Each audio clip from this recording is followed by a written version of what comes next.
या देवी सर्वभूतेषु विद्यारूपेण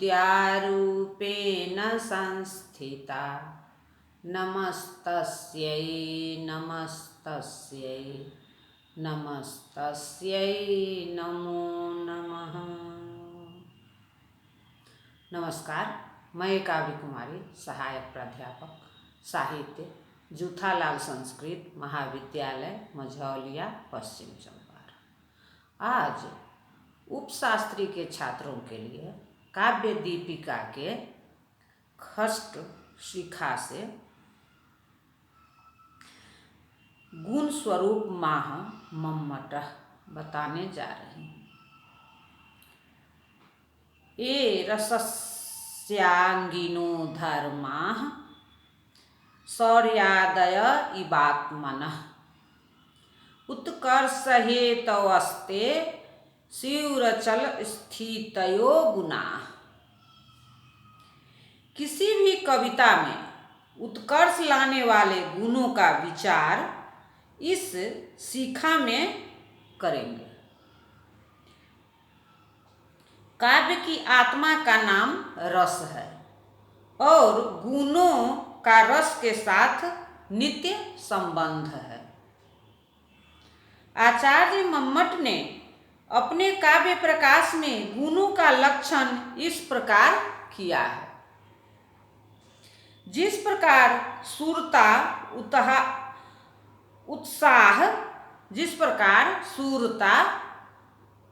उत्साह आदि धर्म अंगी देहधारी जीवात्मा के उत्कर्ष के हेतु होने के कारण तथा नियम से उनमें रहने के कारण उनके गुण माने जाते हैं। उसी प्रकार अंगी प्रधान रस के धर्म उत्कर्ष के हेतु होने के कारण और नियमतः उस रस में रहने के कारण रस के गुण कहलाते हैं। जैसे आत्मा के उत्कर्ष को बढ़ाने वाले शौर्य, उत्साह आदि धर्म आत्मा के गुण हैं, शरीर के नहीं, वैसे ही माधुर्य आदि गुण भी काव्य की आत्मा रस के ही गुण हैं, वर्ण अक्षरों के नहीं। अचल स्थितियः का तात्पर्य है कि नियम से रहने वाले। गुण विभागः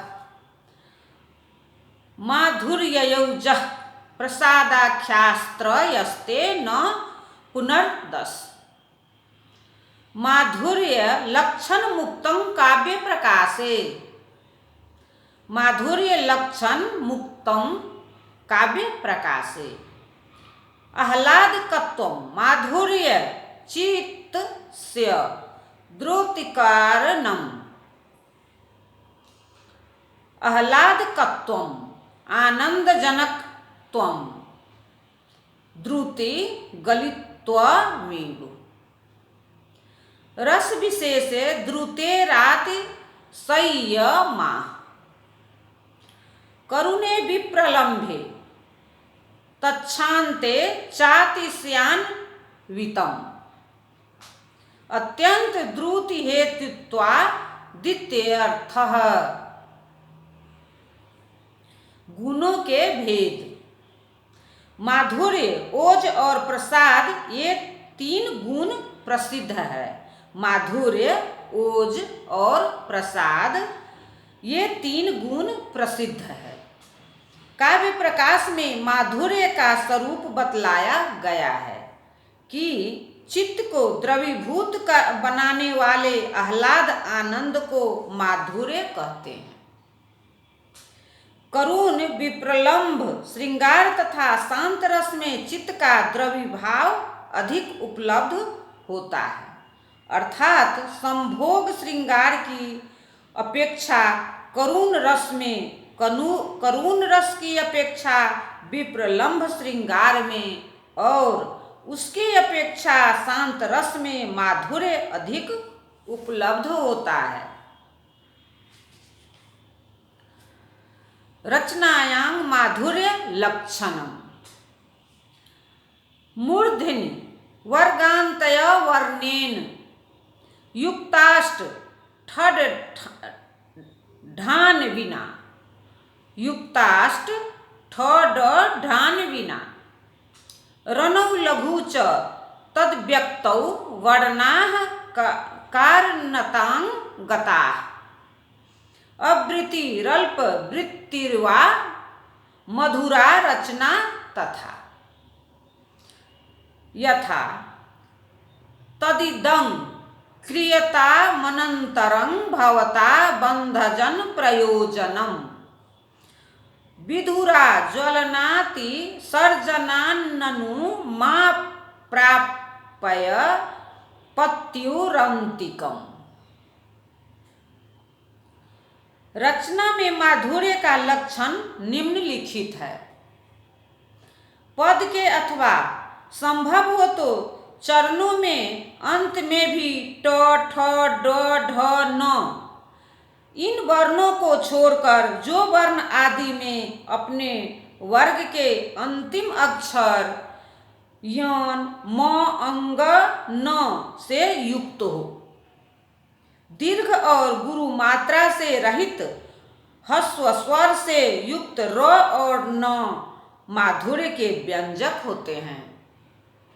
माधुर्य गुण वाली रचना में समास रहित या अल्प समास वाली शब्दावली का प्रयोग होना चाहिए। जैसे ददिदंग इति। इस कुमार संभव के पद में शिव के द्वारा काम के दग्ध हो जाने के बाद उसके विरह से विलाप करती हुई रति अपने पति के मित्र वसंत से कहती है, इसलिए हे वसंत, अब मरने के बाद बंधुओं का जो कर्तव्य है वह आप करें और मुझ पति वियुक्ता दुखिया को आग देकर मेरे पति के पास पहुंचा दे। ओजः स्वरूपम तद्व्यंजकं वर्णादिक चाह विश्वनाथः। ओजश्चित्तस्य विस्तार रूपम दीप्त त्वमुच्यते, वीर विभत्स रौद्रेषु क्रमेणाधिक्यमस्यतु, वर्गस्याद्य तृतीयाभ्याम युक्तौ वर्णौ तदन्तिमौ, उपर्यधो द्वयोर्वा सरेफाष्ट ठड ढहि सह, सकारश्च सकार खकारश्च तस्य व्यंजकतां गताः,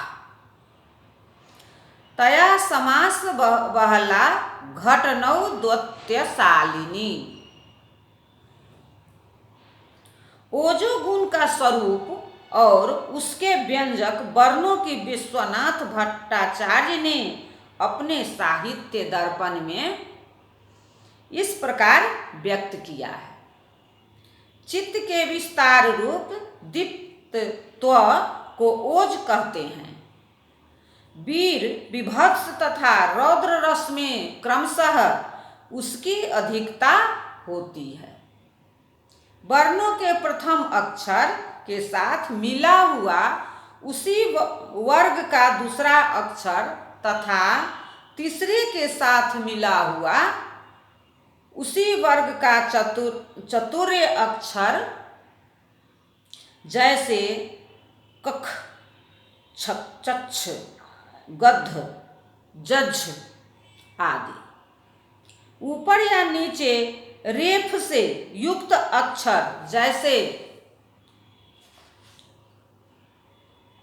धर्म, आम्र, नर्म, श्री, भ्रदिम्ना आदि, और रेफ से रहित ट, ठ, ड, ढ, सकार, खकार ये सब अक्षर ओजो गुण के व्यंजक होते हैं। इसी प्रकार लंबे लंबे समास वाली उद्धत रचना ओज की व्यंजक होती है।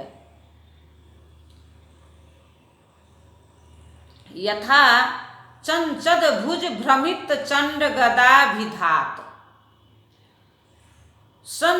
संचूर्णितो रुयुग लस्य सुयोधनस्य सत्यानावन दध धन सोनित सोन पानी रुक्तं सयिष्यति कचांग स्तव देवी भीमः। उदाहरण जैसे बेनी संहार नाटक में दुष्ट दुशासन के द्वारा किए गए अप्रकार्य से दुखी द्रौपदी के प्रति भीम का कथन है। देवी द्रौपदी फरकती हुई भुजाओं से घुमाई गई भीषण गदा के प्रहार से दुष्ट दुर्योधन की दोनों जांघों को तोड़कर उसके गाढ़े खून से लाल हाथों वाला यह भीम तुम्हारे केशों को बांधेगा। धन्यवाद।